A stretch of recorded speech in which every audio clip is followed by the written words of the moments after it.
So I've done my field research. I went to the site. I got some pictures of the art myself. Took a lot of notes about what I saw, the context, the location.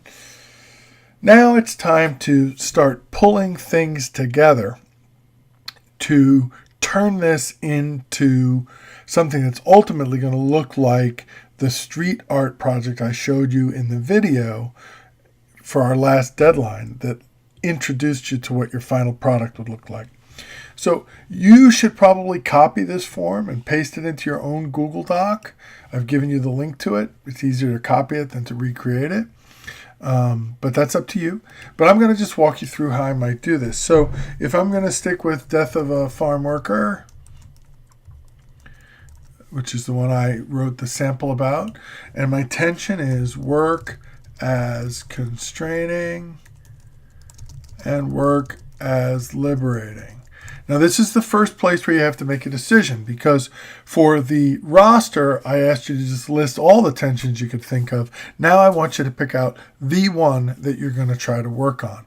You can change it later if you need to, but you want to try to stick with the one you pick. And so what you should do is pick the tension you feel you have the most to say about. Pick the tension where you see the most details in the work of street art that you could bring into it.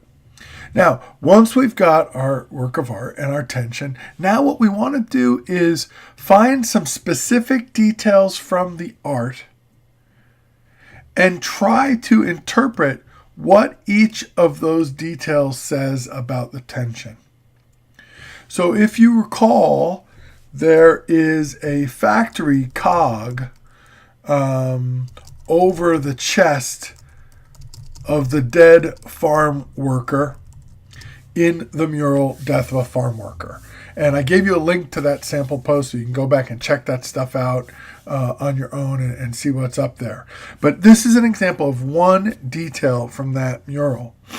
Now, what I want to do is list a specific detail like that, and then I want to interpret it. What does that detail say about the tension? So let's look at the tension. I have two words in my tension. Work is constraining, work is liberating. It looks to me that a factory cog over the chest of a dead man is probably something more on the constraining side of things, right? Certainly not on the liberating side of things. So as I look at that detail, I'm going to jot down some notes about how that's constraining. The cog seems to symbolize work as constraining because the dead man is trapped under it while robotic hands seem to control it and him. Okay, so what you can see here is a couple of important things. One, I'm not leaving anything to the reader's interpretation. I'm breaking every detail down. I'm not just saying the cog symbolizes work is constraining. I'm explaining why. So notice that I'm on the level of symbolism here, right? I'm moving beyond the literal. I'm looking at this art as symbolically commenting on culture. I'm not just saying that it's constraining. I'm telling why I think it's constraining. The cog seems to symbolize work is constraining because the dead man is trapped under it. So what I want to do is go through my work of art, in this case it's a mural, and find at least 2 or 3 more details like that. And for each one, write a sentence or two that tells me whether it's about constraining or liberating. Now, there's no rule here. Some of the details can be about constraining. Some can be about liberating. They could all be about constraining, or they could all be about liberating. We're going to use both terms in our claim sentence. We're going to use the claim frame of work as constraining and work as liberating. But when we actually look at the details of the work of art itself, we may see it as more constraining than it is liberating, or more liberating than it is constraining, or some kind of balance of the two. We can't predetermine that. We have to work on the details. We have to find the details in the art and ask us, what do they say? Are they constraining? Are they liberating? Are they mixes of both? That's where the interpretive possibilities come in.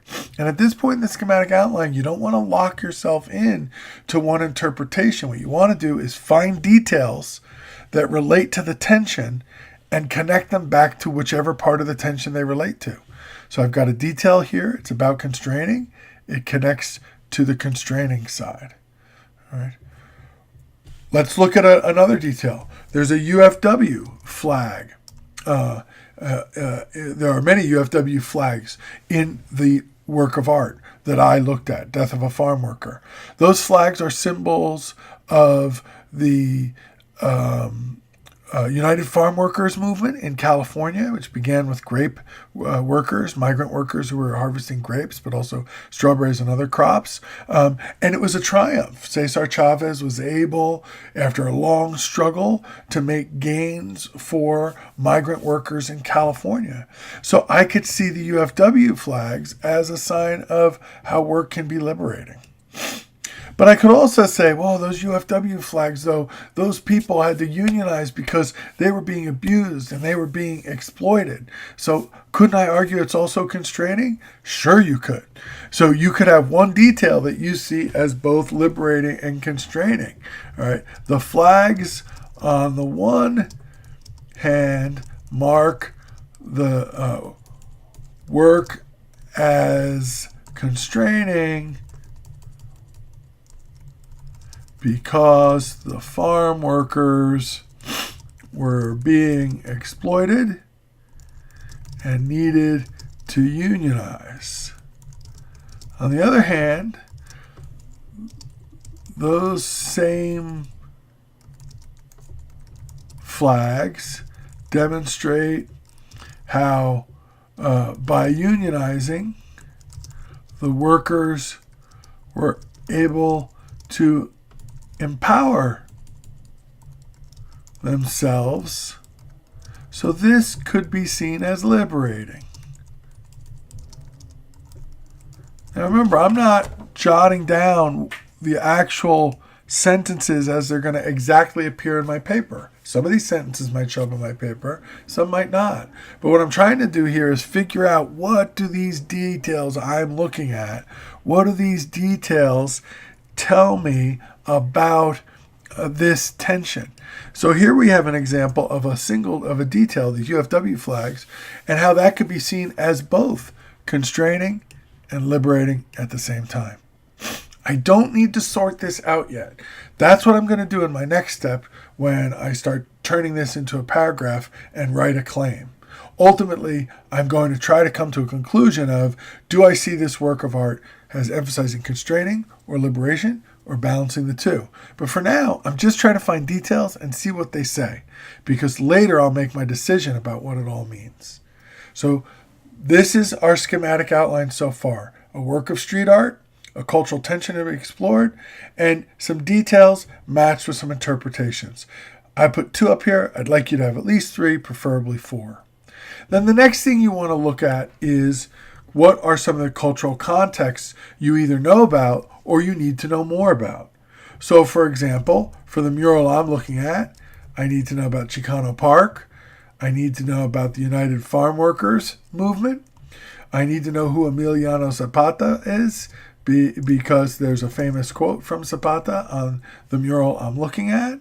And I may want to be thinking, right, about the sort of larger Chicano movement in California. So if I'm looking at this mural from Chicano Park, those are going to be some of the cultural contexts that I'm going to look at and want to explore. And then I want to insert my pictures. So I want to get them into my Google Doc, so I've got them and I can manipulate them and play around with them. So I'm going to click in here, and then what you can do is you can scroll up and use the insert function, and you can insert an image, and you can literally, this is so cool about Google Docs, you have the image on your computer screen and you can just drag it in. Now this is, I just did a test case there. That's not an image that we're going to use. That's just an image I found on my computer. But it's so cool the way in Google Docs you can just insert, go image, and drag it in. So I want you to bring your images into your document. Later we'll talk about how to manipulate them. So those are the things that I'm asking you to do for this next course deadline. I want you to complete the schematic outline. I want you to tell me the work of art. Tell me the one cultural tension you're going to do now from the ones you were considering. I want you to match details with interpretations. Hopefully at least 3, maybe 4 details from your work of art with interpretations related to your tension. Jot down some notes about cultural context information that's important, either things you know or you need to find out more about. We'll deal with that in our research. And then insert your 2 pictures down here. Hope that helps. See you in Blackboard.